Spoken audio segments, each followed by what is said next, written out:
there will be a lot of repetitive trends that will re-emerge in 2020. We will go back to natural wines, orange wines, which will make a comeback. Blue wine, which was started in 2016 as a fad, probably will make a comeback again because of its Instagrammable capabilities. It actually got launched with artificial flavors and colors, but going in 2020, there will be natural ingredients that will make a colored comeback in blue wine, orange wine segments, and all natural wines. That is one, and the colored vegetables will make a comeback in multiple forms. It can be in salads, it can be in brekkie bowls, it can also be in smoothies, milkshakes. So that will make a comeback again. Another one would be alternate grain spirits will make a comeback again. I don't think so. We should call it as a comeback, but people will go back to discover the lesser known grain spirits like sochu by Jews, our very own Goan spirit, Feni, will go global.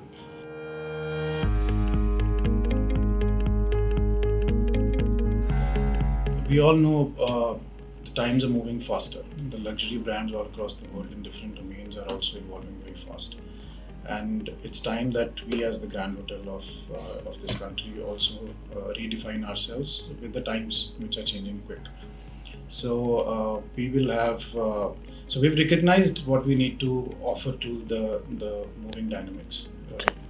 Your millennials are something that you can't afford to lose on or lose your focus on. So we have Shamiana, which is the oldest coffee shop that we have, and to attract to more millennials, we've gotten a concept in place like the unplugged Shamiana evenings, where we identify raw young talent who can come and showcase their talent amongst the people across, and then also add to the overall experience of Shamiana with craft beers, garden cocktails, etc. So that is one.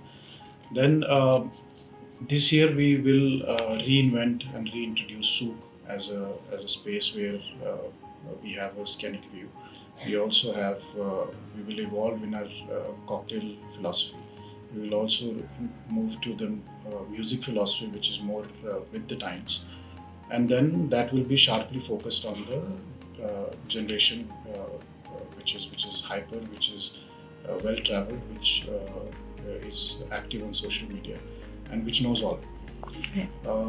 Harbour Bar goes back to its classic roots. We will go back to the jazz era. We will go back to speakeasy evenings. We will redesign our menu. We are actually redesigning our menu to old classic cocktails, the old classic way of serving. Because in the bars that we see of it, the philosophy normally revolves around progressive, molecular, all veggie cocktails, but we will go back to the classic way of making classic cocktails, and with a story.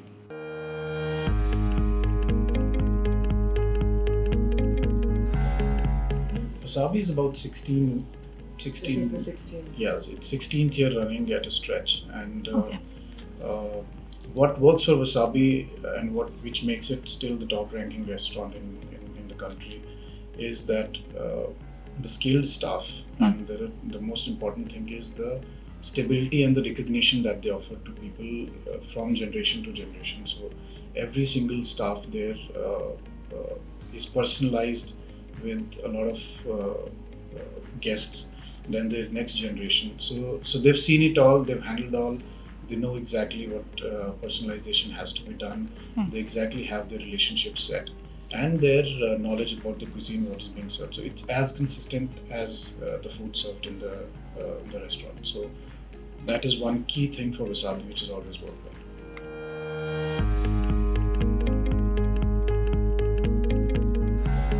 It has, and considering our status in Bombay and the number of iconic restaurants that we have with the trail of history, we still are kind of numero uno choice for a lot of guests, tourists, and even the new generation. But to add to the bottom line, we've also discovered that there are some lean areas that we can always make a revenue generating spaces. Like we have our Apollo Lounge, which we've modified and we've increased our offering in terms of gluten-free breads, cookies, easy to eat baked items, then a specialized mocktail menu, a specialized tea and artisanal coffee menu. Right. So that was up till recent a place which we never thought that could generate revenue. So that is one. Then we also have a sundowner, which was traditionally a lean period, and we never actually used to activate that place in Souk. So that is something that we concentrated this year, and we've actually seen a lot of traction across because we are at the hub of a tourist spot. So that has seen a lot of traction. That is actually added to the bottom line.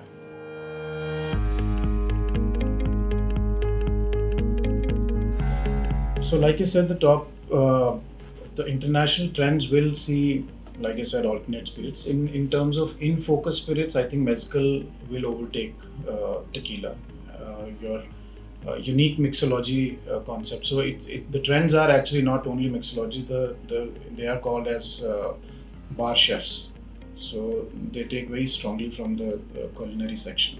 So there will be a lot of wood-fired garnishes that will continue to feature in specialty cocktails, half-cooked, half-baked ingredients being used in mixology. So there are a lot which will, in terms of mixology, will take place. Another segment that will actually flourish in this year is the local brews that will make a very strong comeback, and is also very strong. So without alcohol, no alcohol menus will be a trend. Because a lot of people are moving off alcohol. Not exactly off alcohol, but they've been very conscious about how many calories they put on and what actually suits well. So your nitro coffees will be a talking point. Your high quality, all veggie or all fruit mocktails will be a focus of every menu that any new bar will open up with. Specialty coffees, sparkling coffees, or even teas with exotic fruit flavors will be a very strong point. So it will actually, a lot of beverage spaces will actually be defined by how enticing their non-alcoholic beverage section is, because cocktails are primarily and have always been a primary focus of any mixologist. So I think that is actually trending, but that is something that any menu should concentrate on.